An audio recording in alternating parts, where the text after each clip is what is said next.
Hoje, Dori Bocô está aqui dentro do estúdio para responder dúvidas sobre direitos de consumidores, direitos de fornecedores também. Ele é especialista nesse assunto, então você participa com a gente, mandando sua dúvida para cá pelo WhatsApp 12, é o DDD, número 98135 2908, 98135 2908 com o DDD 12. Dori Bocô, muito obrigado pela companhia mais uma vez na Semana do Natal, Dori. É verdade, muito obrigado. Você está com aquele microfone de mão, Dori? É verdade. Eu estou acostumado com aquilo, mas tá Lembre faltando. de falar no microfone, Dori. Um dia volta, um dia ele volta. Um dia volta. Se não der tempo, no final, posso já desejar Feliz Natal para todo mundo? Já? Já, porque se não der tempo... Você já desejou. Acabou.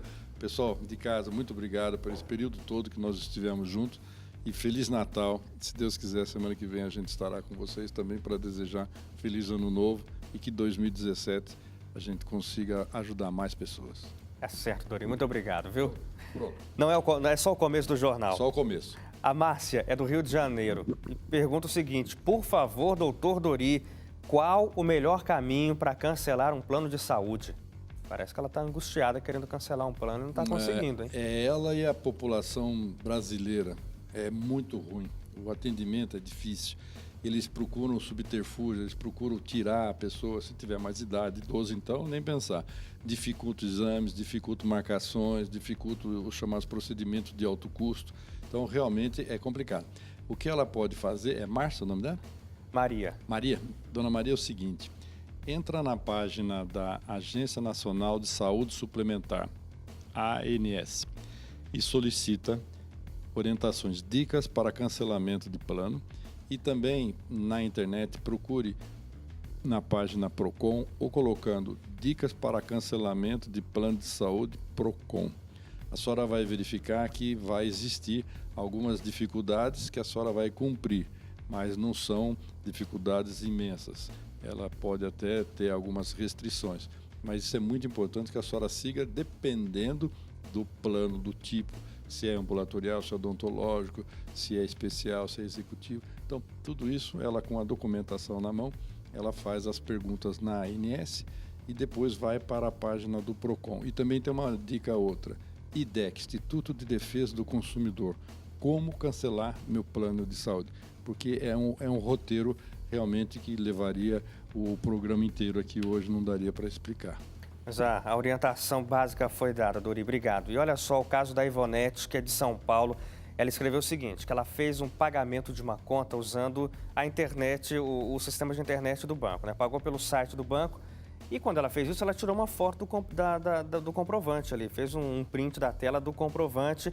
Só que, Dori, o banco não fez o repasse para a empresa, para quem ela estava fazendo o pagamento, e a empresa, por isso, continua fazendo a cobrança dela, mas ela já pagou. E tem esse print, essa foto do comprovante. O problema é que ela diz que o pagamento não aparece no extrato dela e nem tem uma segunda via para poder ela levar pessoalmente para mostrar. Só a foto que ela tem no celular dela. Só a foto que ela tem do celular dela. E ela diz que o banco não sabe o que fazer. Então, parece que houve algum erro do sistema do banco. Tá. Como é o nome da moça? O nome dela é Ivonete. Dona Ivonete, no Código de Defesa do Consumidor, observe dois artigos, o artigo 14 e o artigo 20. Os dois falam da chamada má prestação de serviço, a responsabilidade, ou pelo fato, que é o que está acontecendo, o fato de não existir dentro da instituição, a senhora tem essa comprovação, e chamado vício da má prestação de serviço. Então, 14 e 20, a senhora já dá uma leitura, já verifica isso. E registra uma reclamação no Procon da sua cidade ou da sua região, baseado nessa situação. A senhora consiga imprimir essa situação, essa sua prova, e o banco ele deve abrir um procedimento administrativo interno para apurar a chamada responsabilidade, porque se a senhora demonstrou que pagou, e isso é com o banco é que tem que se virar e resolver. Depois disso, a senhora também pode entrar com uma ação. Se porventura a senhora for negativada ou tiver algum problema a mais do que esse atraso ou essa tida como inexistência de pagamento. Isso, a senhora pode ir no Juizado Especial Civil, solicitação de danos morais ou danos materiais. Danos morais se for negativado e danos materiais se a senhora tiver gastos com essa questão. A gente está com o Dori Bocô hoje para tirar dúvidas sobre seus direitos de consumidor e também de fornecedor. Você manda a sua pergunta pelo nosso WhatsApp 12 981-352908. Dori Bucco, a gente já falou várias vezes aqui sobre um dos pontos levantados aí nessas medidas do governo que foram anunciadas agora, a respeito da diferença de preços quando o consumidor paga com cartão ou com dinheiro. Normalmente, e a matéria colocou ali bem, informalmente isso já acontece. Você vai numa loja, o vendedor fala, se for no dinheiro... saiba, mas acontece. Mas acontece. Você concorda com isso? Com essa flexibilização? Se fizer dentro das regras, de maneira que o consumidor seja beneficiado, tem um desconto real, então eu vou pagar em cheque, pode ser que não tenha fundo, o fornecedor fica pensando isso. Sim. Vou pagar em cartão, poxa, de débito, já caiu na minha conta mais rápido. Não, de crédito vai demorar mais um pouco, eu tenho que pagar o aluguel da maquininha, tenho que pagar a taxa de juro do banco, da empresa, da administradora de cartão. E vou pagar ele vai pagar em dinheiro. Poxa, em dinheiro é mais interessante.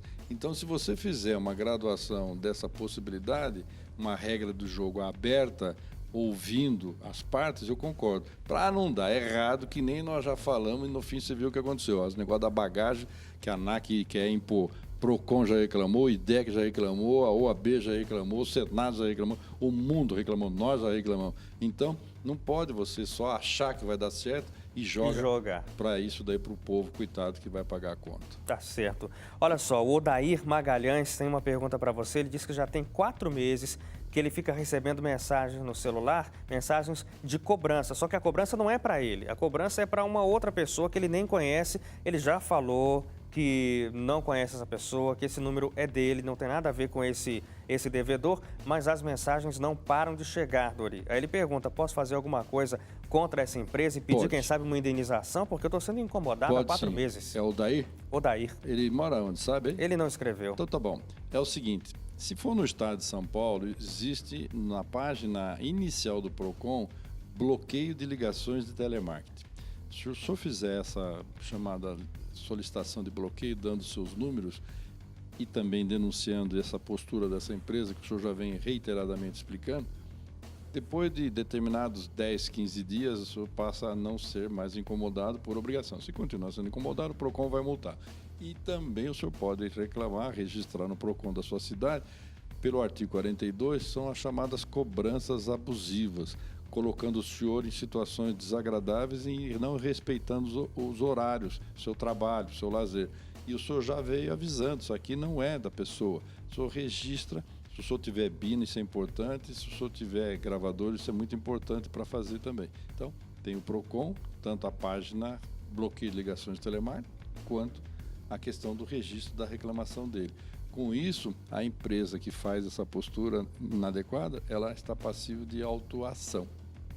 E se ele quiser insistir nessa situação de reclamar junto ao juizado, pode ser que a perturbação do sossego, o juiz, o conciliador, entenda como não um mero dissabor, mas tirar a pessoa do seu eixo, e a pessoa fica irritada, pensa que é uma ligação importante, vai lá, mesmo telefone, vai lá mesmo, ele perde a cabeça. Né? Tá certo. Olha só, Dori, a Carmencita disse que mandou arrumar a geladeira dela, mas aí o pessoal foi embora e a geladeira apresentou o problema de novo, estragou. Ela disse que ligou várias vezes e acabaram sendo até grosseiros com ela. Disseram para ela que são 30 dias que eles têm para arrumar essa geladeira. Ela acionou o juizado de pequenas causas e na audiência que foi marcada, ela pediu a devolução do dinheiro. Ela quer saber, fiz certo, Dori, em pedir a devolução? Carmencita? Carmencita. Carmencita fez muito certo, porque é chamado vício recorrente. Já consertou e deu problema de novo. O artigo 18 do Código de Defesa do Consumidor, 18, ele fala dentro desse artigo uma situação em que diz que se porventura for consertado o produto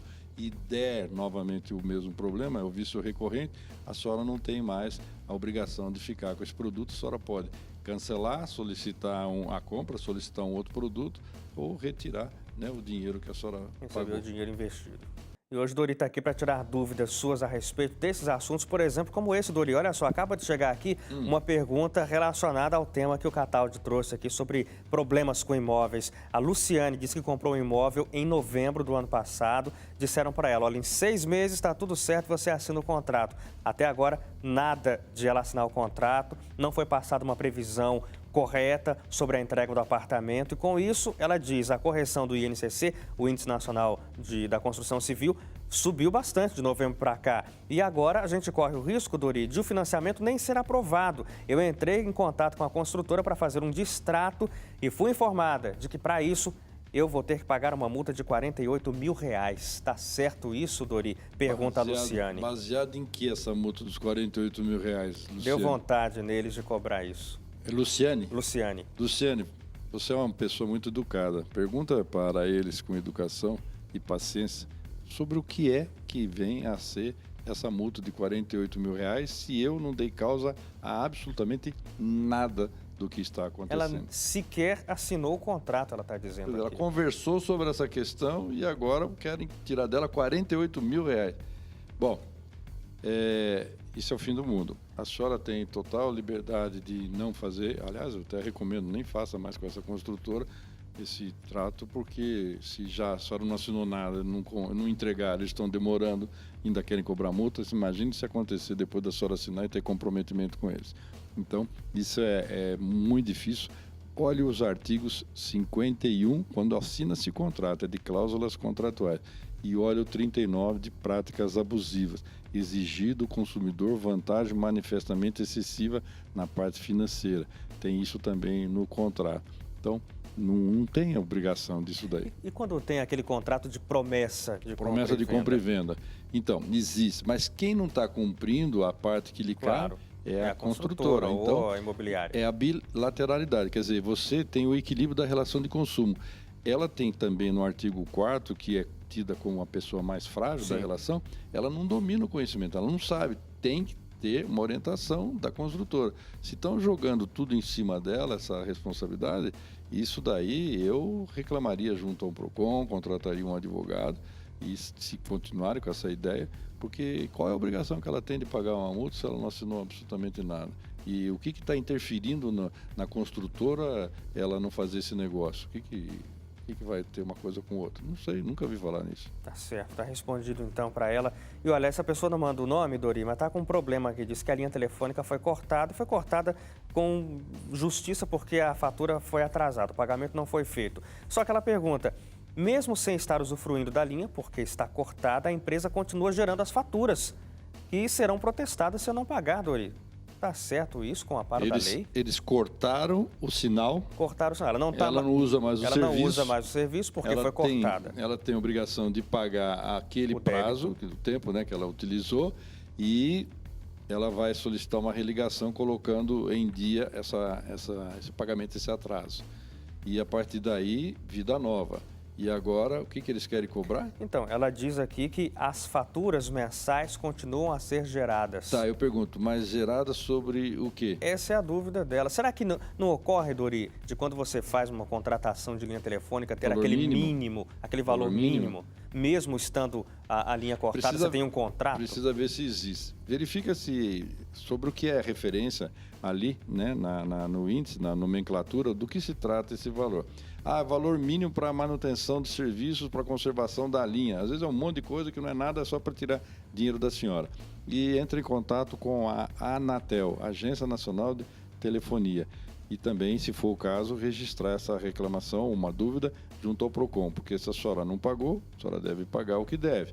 Sobre o valor, cresce multa. Agora, mandando fatura por questões de valor mínimo, às vezes, isso daí é bom se entender, para se inteirar, para saber exatamente o que é isso daí, junto PROCON e Anatel. Antes de encerrar o jornal, a gente tem mais perguntas aqui para o Dori Bucô. Dori, olha só. Vamos lá. O Carlos financiou um caminhão em 48 parcelas e atrasou nas últimas 8 prestações. O banco pode fazer um mandado de busca e apreensão? Pode. Rápido assim? Rápido mesmo. Mudou a legislação. Atrasou uma parcela. No dia seguinte ao atraso, se o banco desejar iniciar essa situação de chamado sequestro, né, de busca e apreensão, ele pode solicitar e essa comunicação vai até para o porteiro do prédio, do condomínio, se for o caso, e ele não precisa publicar edital. É nova lei, busca e apreensão de veículo. Dê uma olhada nisso que você vai se impressionar com essa questão. E olha só, o João Lourenço de São Gabriel, no Rio Grande do Sul, não manda diretamente uma pergunta, mas ele falou, olha, é um bom assunto para vocês discutirem aí, porque é a respeito de TV por assinatura, Dori. A programação de algumas emissoras, principalmente emissoras de filmes, é muito repetida. Tem muitas reprises ao longo da semana. O assinante pode reclamar, Dori, num caso como esse? Você paga para ter um monte de coisa e, na verdade, tem todo dia passa a mesma coisa. Pode. Isso aí chama-se frustração da expectativa. Se porventura fizeram uma promessa para o senhor de filmes inéditos, de filmes de situações, de gêneros, tais, e daqui a pouco vem sempre aquela churumela, o senhor tem total direito de solicitar cancelamento, suspensão do serviço e denunciar também por má prestação de serviço, chamado frustração da expectativa. Tá certo. Dori, a Cláudia Santos, existe algo a fazer quando uma operadora de telefonia celular cancela o número 3 meses depois de ficar sem eu fazer uma recarga, mas sem dar nenhum aviso antes? Precisa ler o contrato, mas está acontecendo muito isso. Está se tirando o número da pessoa que está em débito, inadimplente, e passa-se para uma outra pessoa. Às vezes tira até quem está em dia. Então, isso já é situação errada, está proibido. Mas procure verificar o contrato que você assinou, quais são as questões, quais são os passos que você deve tomar de cuidado. Se porventura não mencionar isso, é sinal que não deveria ter sido feito, você pode reclamar junto à operadora. E olha aqui, ó, o Gilmar de Santa Luz, na Bahia, quer saber como conseguir limpar o nome dele. Tá no SPC e no Serasa, mas o problema dele é que ele não tem nenhum contato com a loja que negativou o nome dele. Então, ele requer em juízo a consignação do depósito, se vê o valor, ele talvez tenha o valor, tem o SPC ou SCPC, Serviço Central de Proteção ao Crédito, ou cartório distribuidor, ou Serasa, veja onde está essa negativação, procure saber a origem e, se for o caso de não existir contrato, CNPJ, na junta comercial, na associação comercial, sindicato comércio varejista, faça uma busca, procure isso, cartório distribuidor também. Se nada disso adiantar, aí consigna em pagamento, depósito em juízo e o juízo manda comunicar quem de direito, porque para retirar, e, então em 5 dias no máximo, porque ele não se recusou ao pagamento. Ele só não quer acha, pagar, mas não sabe aonde. Quem. Então aí em juízo, depois de toda essa parada, não é fácil não que ele vai ter que fazer. Complicado. Olha só, Dori, o Gilton de Pernambuco, Recife, isso aqui fica mais, acho que para uma dica sua para o consumidor, para os consumidores. Diz que um vendedor ofereceu para ele um chip de uma telefônica, ele disse que, aí o vendedor disse que precisava do CPF dele para poder desbloquear e também do endereço. 15 dias depois ele recebeu um boleto de R$30 na casa dele, ligou para a operadora do chip e falou, olha, eu não pedi isso aqui, falaram que era de graça para mim, a operadora falou, não, vamos cancelar isso aqui, mas esse boleto que chegou, o senhor vai ter que pagar. Vai pagar por quê? Porque ele entregou o CPF dele para esse vendedor, Porque foi orientado de entregar, mas nunca foi falado que era não, para ser pago. o vendedor não disse que ia cobrar. Na verdade, ele disse que o vendedor prometeu. É de graça. Eu não sei se ele tem o nome do vendedor. Se ele tiver o nome... Dificilmente vai ter, foi na rua. Na rua, abordado. Isso é prática abusiva, artigo 39. Aproveita do desconhecimento da pessoa para impingir, forçar a venda de um produto ou a prestação de serviço. Está nítido. Reclama, tem direito a cancelamento até desse valor que foi cobrado. Está errado isso daí. E o pior, agora que eu vi o final do e-mail dele aqui, ele disse que a empresa falou, ó, você vai ter que pagar essa e mais 2 que ainda vão chegar. Vai pagar por quê? Você não está usando nada? Gente, piorou a situação. Isso me irrita esse negócio. No final do programa, isso me irrita. Na semana de Natal, Semana de Natal, você tem que perguntar essa pergunta no início, que é para dar tempo de explicar. Gente, isso aí está errado, é artigo 39, prática abusiva, não tem que pagar nada porque você não solicitou nada e foi iludido, enganado. Não pode, está errado esse troço. Tá reclama errado. No Procon. Ele vai ter que procurar com paciência os direitos dele, né? Dori, antes de encerrar, eu sei que você tem abraços para mandar. Só fica uma dica. Presente de Natal, o pessoal acha que ganhei um presente, vou lá trocar. Não é tão simples assim. Legal, né? atenção. Só para ficar claro. Só para ficar claro, o Hélio lembrou bem. Por favor, quem for comprar presente para alguém, procure saber o tipo, o tamanho, o gosto e combine com a loja, quando você for comprar, qual é a sistemática da troca, qual é o prazo, o que precisa, é nota fiscal, é cartão. Tem que combinar, porque se não tiver defeito, a loja não tem obrigação. Não é obrigada a trocar.